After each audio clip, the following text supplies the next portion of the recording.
So before we can start to work with gouache, the important thing is to know how to apply it and how to mix it up. Now, as a watercolour artist, I'm used to working with really watery mixes to begin with, but of course this time is going to be slightly different. So before we can jump in with a tutorial, let me show you how I apply the paint to get a lovely even wash to blend the colours together. So let's get started. So to begin with, I'm going to be mixing flame red and permanent yellow deep, and I've chosen these colours because these are the colours that we will be using to paint the tulip. Now, of course, it doesn't matter what colours you have. If you've got anything close to it, then that's absolutely fine. But for the purpose of this tutorial, let me show you. I'm going to do a small petal of the flame red, which is a lovely kind of orangey red. And the paints that I'm using are from Holbein, but please use whichever brand that you have. Now, the important thing with gouache is when you're mixing it, the consistency is super important. The secret here is not to add too much water because you want your paint to be nice and thick. It wants to be spreadable, so you don't want it to be too dry. I have here a nice clean glass of water, and I'm going to be using my number 8 size flat brush here just for the purposes of this demonstration so that you can see how easy it is to apply. So I'm also putting in a bit of white. So with a nice clean brush and just a tiny bit of water, and begin by just adding some water here to the red paint. Notice the thickness of the paint. This is really, really important. You don't want it to be too thick that it's dry, and you don't want it to be too watery that it's runny. So you just want that to be just right. So I'm applying it straight onto the paper, and you can see that that's a lovely consistency right up to the washi tape. I'm cleaning my brush and I'm going to pick up some of that yellow tone, again lovely and gloopy, and I'm putting this onto the bottom. I want this to be a nice graduated wash. So I'm just showing you that consistency of that paint is lovely and gloopy. By gloopy, I mean it's spreadable. And I'm going to put a bit of white in, so I want them to be a nice graduated wash. And again, we've got that lovely sort of blend of colour. And you can see how easily these two colours merge together. I'm scooping it up and just applying it like this, working up to that red tone and just adding a bit more colour. A tiny bit of water on my brush will merge these together. And you can see we got that beautiful blur. Now we're going to be using this kind of graduation for the colours on the tulip because they are, of course, that lovely yellow tone with that gorgeous red tone merging together.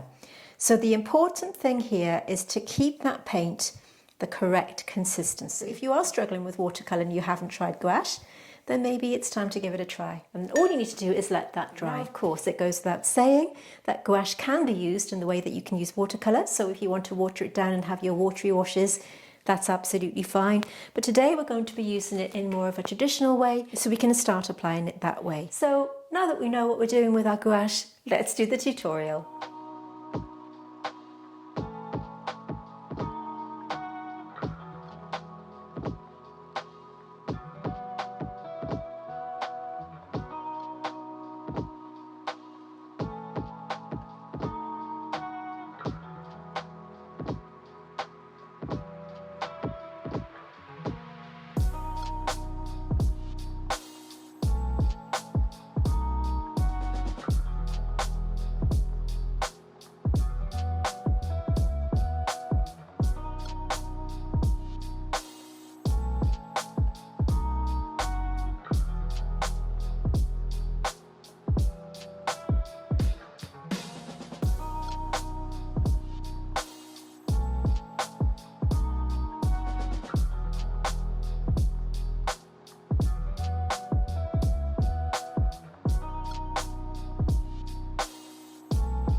you love botanical painting and want to know more, then you may want to join our Patreon. We have different membership levels so that you can take your botanical painting to the next level.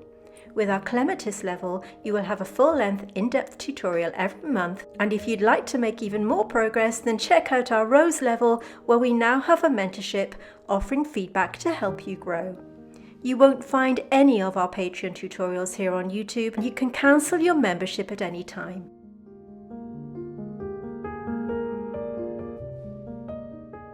So if you want to take your botanical painting to the next level, then take a look. I'll put the link in the description underneath this video.